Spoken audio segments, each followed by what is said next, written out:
Hi everybody, welcome to my channel, or welcome back to my channel.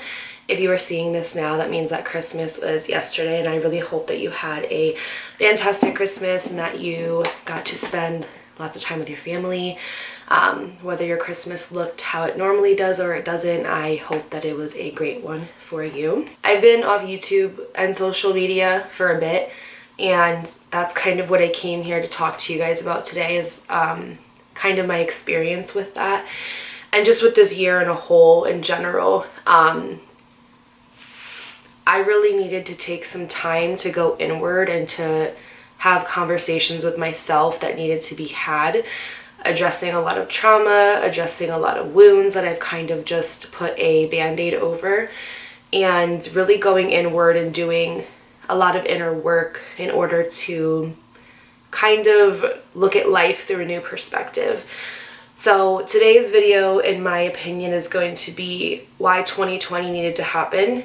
I do want to just say a brief summary that in no way am I saying that a global pandemic, which hurt and affected a lot of people, families, and loved ones, needed to happen. I'm talking about the synopsis of why I feel like the world needed to slow down a little bit, why it's been beneficial for me, and why I think it can probably be beneficial to you. You hear a little bit of echoing. My room is very empty. I know from back here it doesn't look like that, but I only have a few items of furniture in front of me.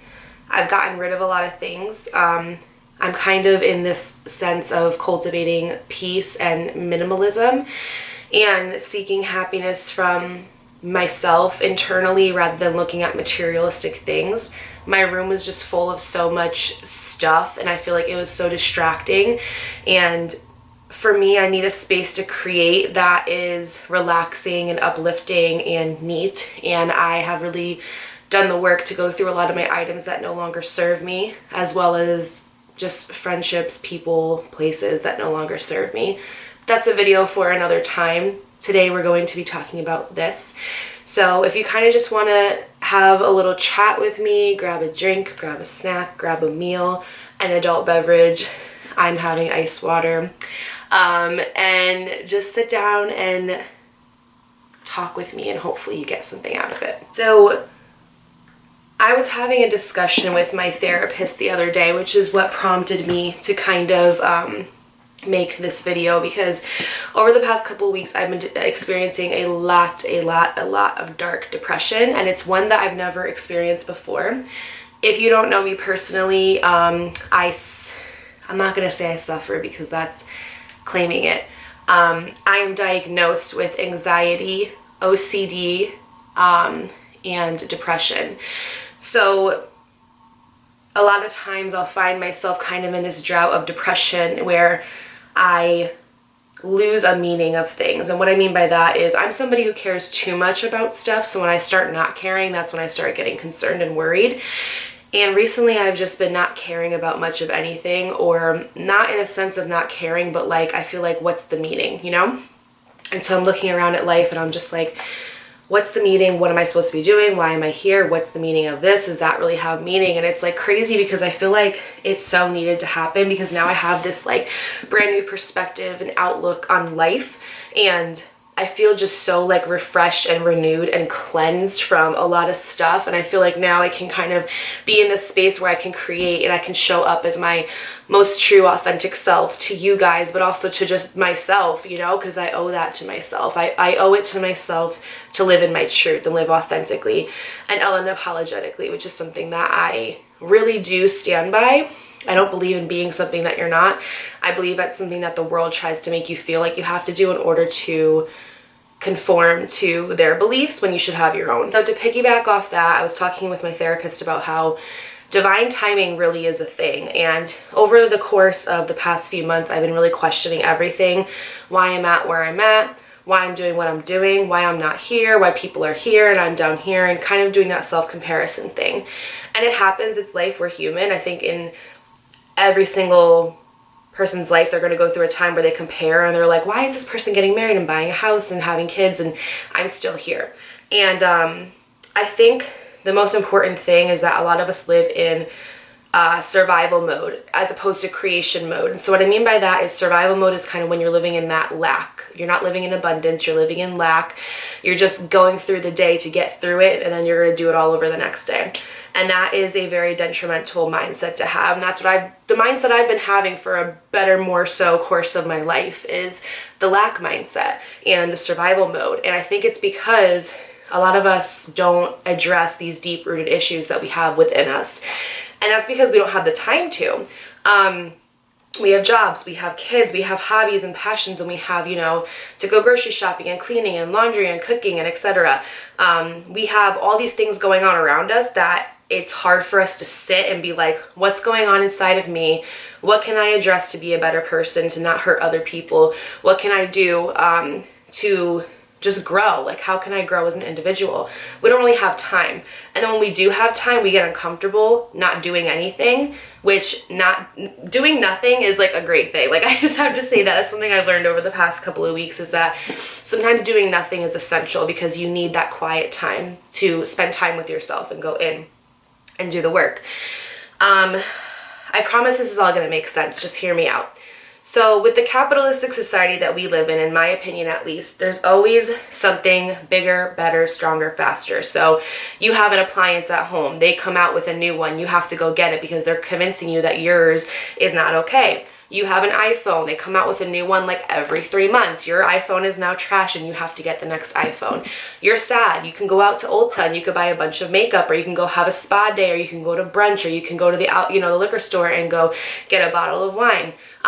You're feeling depressed. You can go out and get an Apple Watch, and that's supposed to make you happy. And I feel like there's just this really false perception of, if you're unhappy, that there's something outside of you that's going to internally fix that. And that is so not true, and that is so damaging, because it's just, we're living in a society that's like, go, go, go. You don't have time to be depressed. You don't have time to have anxiety. You don't have time to be sad. You have to get up and you have to go get your bag. And while yes, being financially stable is a blessing in the society that we're in now, and is something that we should be grateful for, money is not going to fix all of our problems. And there's this quote that says money can't buy happiness, and people are always like, well, that's not true, because money could probably fix about 20 of my problems right now.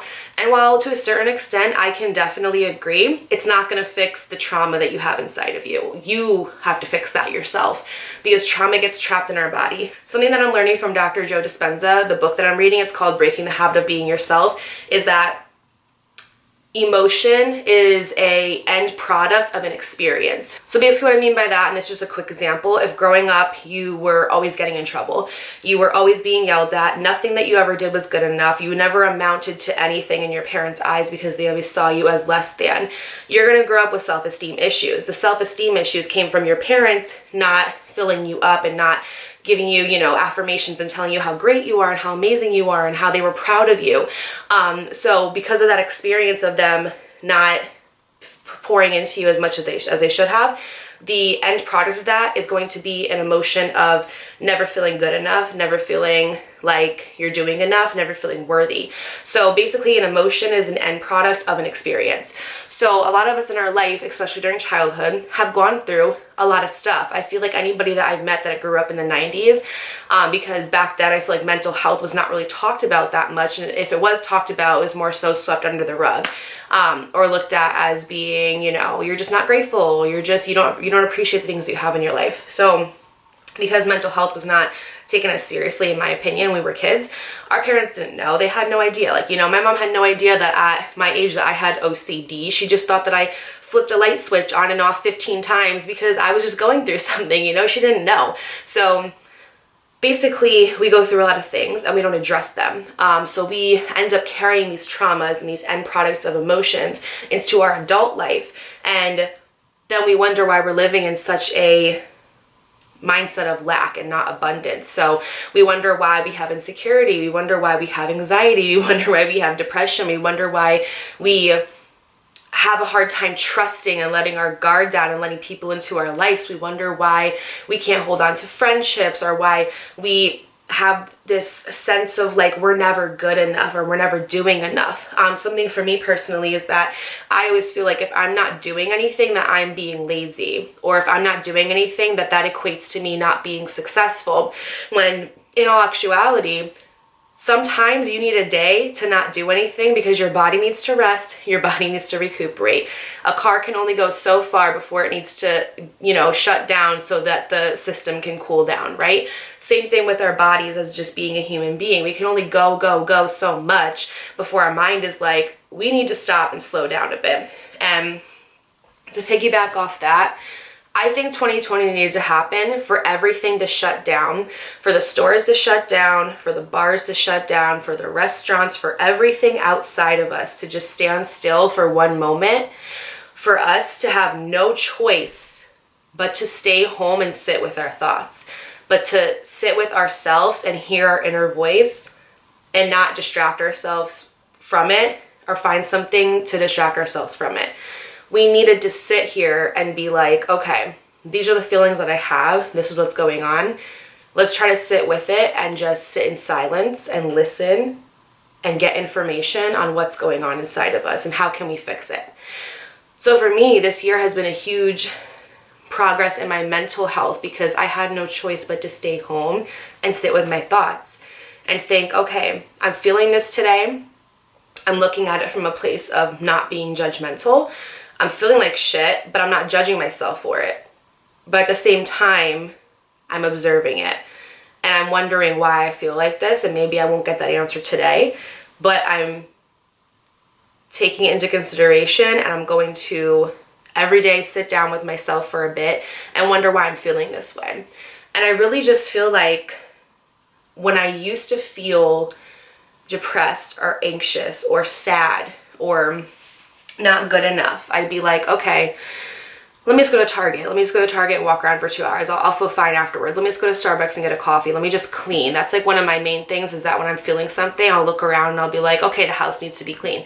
Even if the house is already clean, I'll find something to clean because I don't want to feel what I'm feeling. I want to run away from it. So I feel like with everything being shut down and us having no choice but to kind of stand still for a moment, that was needed. Because we just live in such a society where people think that if you have a nice car and a nice house and, the perfect husband and the perfect white picket fence, that your life is set, but that's not true because you can have all those things. But if you're still coming from a place of lack and non-abundance and survival mode, nothing is ever going to make you happy because you're not happy internally.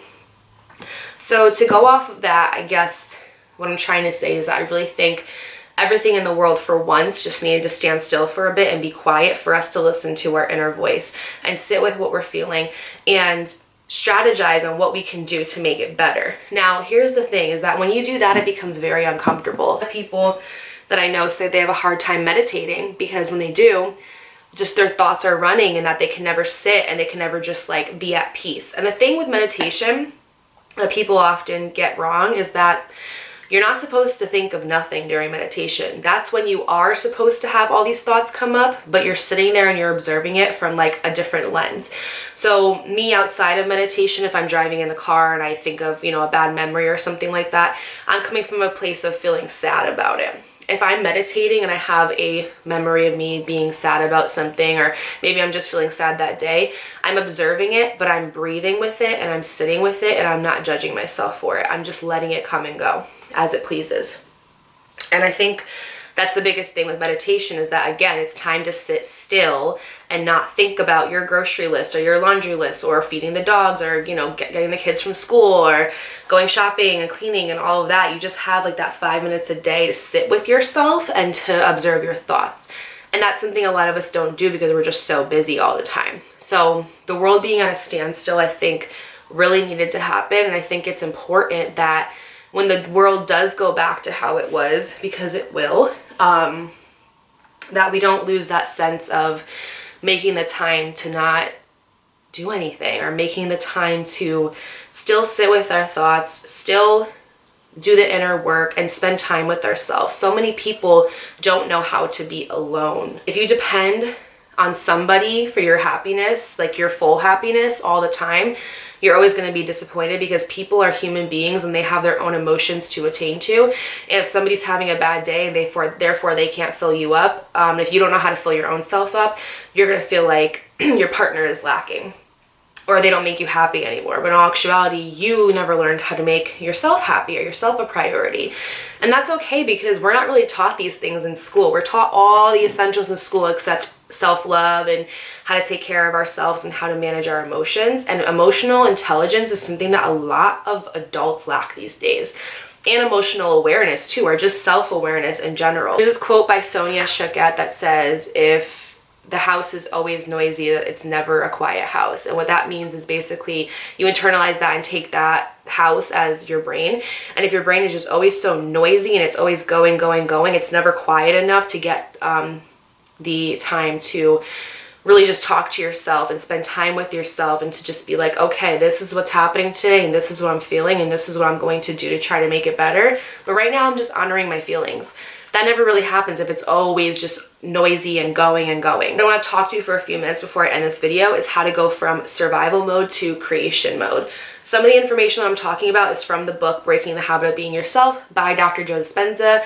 I've been reading a lot of his work lately, and it really resonates with me. I feel like it has just given me this new mindset that I now have. And I feel like I'm just really observing the world through a different lens of like, we are truly not humans having a spiritual experience. We're spiritual beings having a human experience. So within all of us, whatever you believe in, whether it's God, the universe, spirit guides, I believe in all of them.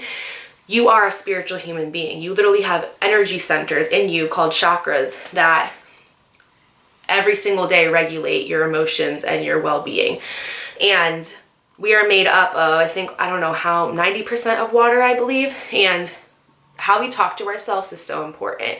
There's this project, it's called the Water Project. I don't know which philosopher or doctor did it, but it's basically like he had like jars of water, and he would talk to one jar like really nice, like say really good uplifting things, and the other jars he would say really negative things to. And he, under a microscope, looked at the water molecules and how they were with the ones, the water batches that were talked to extremely nice versus the ones who were talked to in a very negative way.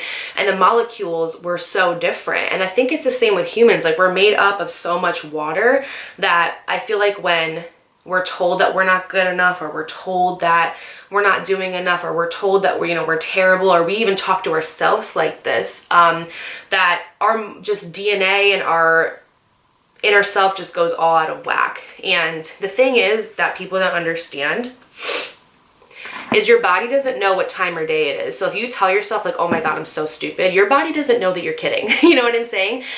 Your body doesn't understand that you're joking. And to piggyback off that, like I said, an emotion is an end product of an experience. So a lot of us, when we go through like trauma in our childhood life, when something triggers us in our adult life, our body thinks that we're back in that same experience that we were when we were a child, because your body remembers things and it doesn't know what time or day it is. So that's why you get those feelings of like anxiety and being flustered and being triggered and having like panic attacks and things like that, because your body doesn't know that's actually now in a safe spot where you can regulate those emotions. That's a video for another time, but basically what I'm doing to go from survival mode to creation mode, which is basically going from lack to abundance, is I'm making time to sit with myself every single day, to talk to myself, to write in my journal how I'm feeling, what I'm feeling, and to just observe it without judgment, but also ending it with gratitude. So saying, you know what, maybe today is trash, maybe I feel like shit, but I'm so grateful that I have running water.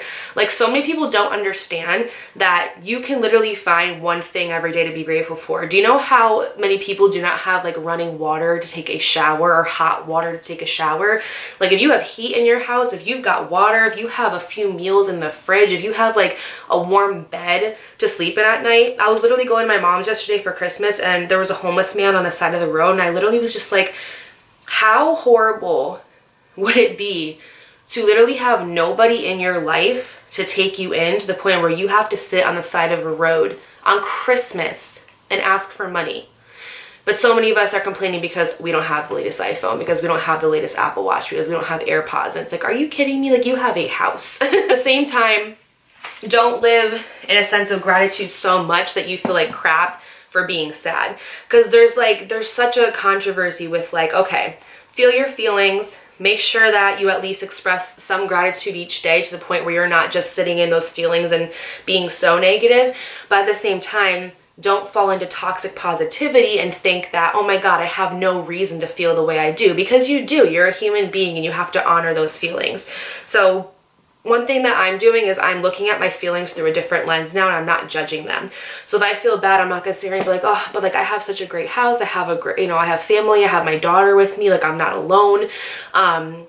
Instead of doing that and falling into the toxic positivity, I'm just observing my feelings and saying, okay, maybe today's a bad day, but tomorrow's a new one. So that's one thing that I'm doing. Another thing is I'm cleansing myself, and this is subjective. This is, you know, you take with it what you will, but every day or every other day, I have been really using my sage and just cleansing my room, cleansing myself, cleansing my aura. I've been doing a lot of crystal work, which is basically just taking a crystal like this. This is an amethyst. This is really good for anxiety. And just kind of holding it in my palms and setting the intention of like, this is doing a job of releasing my anxiety, releasing tension, releasing anything that I'm carrying in my body right now. Because if you don't know, trauma gets stored in your body. It doesn't just go away. So essentially when you're not addressing trauma, you're basically just like sweeping things under the rug, and then one day you lift up the rug and it's dusty as shit. So don't do that. But you know, sitting with my crystals and just setting my intentions of how it's going to make me feel a little bit less anxious. Using my sage and really clearing my aura. I've been using a lot of Florida water. If you don't know what Florida water is, it's basically just used for cleansing and healing properties. You can get it from like a naturopath store or a new age store or something like that. I even saw it in ShopRite the other day. It's not expensive. It's like $3, but I'm putting that in my like mop water basically, and I've been like mopping my house with it to kind of just cleanse my home, and also just putting it in my hands and kind of rubbing it and just again setting the intention. Because the thing is that if you have these tools that are supposed to help you, like sage, Palo Santo, Florida water, crystals, if you're not setting your intention with it, it's not going to work. Everything is about intention in life. So I've been doing that. I've been getting more sleep. Sleep is so freaking essential. And again, that's something I could just go on about for hours, but sleep is literally how your body renews your cells and regenerates. So by getting more sleep, I have a clear understanding and I can just look at my day with a clearer lens and make decisions a bit better for myself. And then another thing I've been doing is I've been meditating at least 5 minutes a day, but instead of meditating with a background track, which is what I normally do, I'll find like a YouTube video and I'll meditate to it. I've been doing it in silence, and I'm not gonna lie, it's very hard because like I said, I'm sitting in silence with my thoughts, but it's really been doing a good job at having me observe how I'm feeling that day instead of distracting myself. So meditating, using my sage, using my crystals, my Florida water, and just observing, like really observing, but without judgment, but also expressing gratitude at the end. So that's something that I've been doing. I've also been doing a lot of journaling, a lot of writing. Putting down on paper how you feel sometimes is releasing, and it makes me feel better because like I said, trauma gets stored. So if you're waking up and you're feeling just like terrible and you're just going through the day to get through the day, you have to kind of find a way to release that. And the thing is that meditating is not like, people think that meditating is sitting cross-legged with palms up and just closing your eyes. Meditating could be going for a walk, it could be dancing, it could be creating. Basically when you're in your element and you feel like you're releasing whatever you have going on inside of you, that's meditating. And you really need to, in life, learn how to release your emotions in a healthy way. A lot of us like to do it in other ways, like, you know, using alcohol or hanging out with friends or like going shopping. And that's another thing I've been doing too, is just finding healthier outlets to express what I'm going through rather than finding something that isn't the best for my health, physical and mental. And lastly, what I've been doing is really staying off social media. It's really been a game changer for me. Social media is probably one of the most distracting things in the whole entire world. I could literally sit in my bed and for hours go on TikTok, like literally. And sometimes it's good to just sit in bed and just do nothing, but other days when you're going through something and you need to express it and you're distracting yourself with things like social media, or you're looking at somebody's highlight reel, which isn't their actual real life, and everything is just being portrayed to be perfect when in all actuality it's not, and you do that self-comparison thing, that can be really bad for your mental as well. So staying off socials has been such a game changer for me. Mainly Instagram. I don't know what it is with Instagram lately, but the energy there has just been not the best. Honestly, that's what I've been doing to kind of get out of that, you know, sense of lack and go into abundance. It's mainly about eliminating distractions, cutting out toxicness in your life, whether that be people, places, things, getting rid of things, you know, material around me that no longer serve me anymore, clearing my aura, and just really coming into the new year with this sense of just being refreshed and ready to take on the year with a new aspect and looking at the world through a new lens, honestly, has been huge for me. So that is basically it, and that's all I have for today. This was just a quick synopsis on why I think 2020 needed to happen, and also what I've been doing to kind of get out of survival mode and go into creation mode, because I did take a poll on Instagram about a month ago when I was reading up about this, and I asked you guys how many of you were in survival mode and how many of you were in creation mode. I think only like 2 people voted for creation mode, and like 50 people put survival. So I was like, this video is very important. I need to get this out there before the new year hits. So thank you guys so much for sticking with me. I know I'm so inconsistent on YouTube. That is going to change. Just right now, like I said, I'm taking the time to just be. And it's so funny because I was watching The Hills the other day. This is like so, I know, so millennial of me to say, but I was watching the episode where Kelly Cutrone and Lauren were talking about like the next phase of Lauren's life and what she was going to do. This was like right when she made her decision to leave the Hills. And she was like, there's this quote, hold on, let me actually find it. Some of the happiest times in my life was when I had nothing to do and I had no plans at all. That's a luxury, to not have any plans.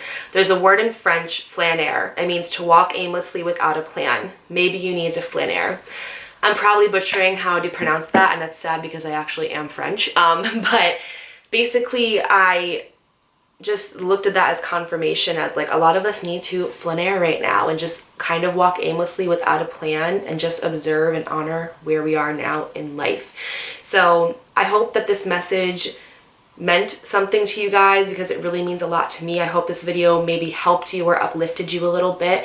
I don't really know the direction that this channel is going. I still want to do true crime, which I am going to. I still want to do vlogs with Aubrey, but I also want to do videos like this because I feel like there's like this lack of education in being self-aware and just living life mindfully. So I really want to bring some of that to this channel, and I hope that you guys are receptive to that. If you enjoyed this video, don't forget to give me a thumbs up. Also, don't forget to hit that subscribe button, and while you're at it, turn on your post notifications by clicking the bell icon in the corner. And I will see you guys in my next video. Bye!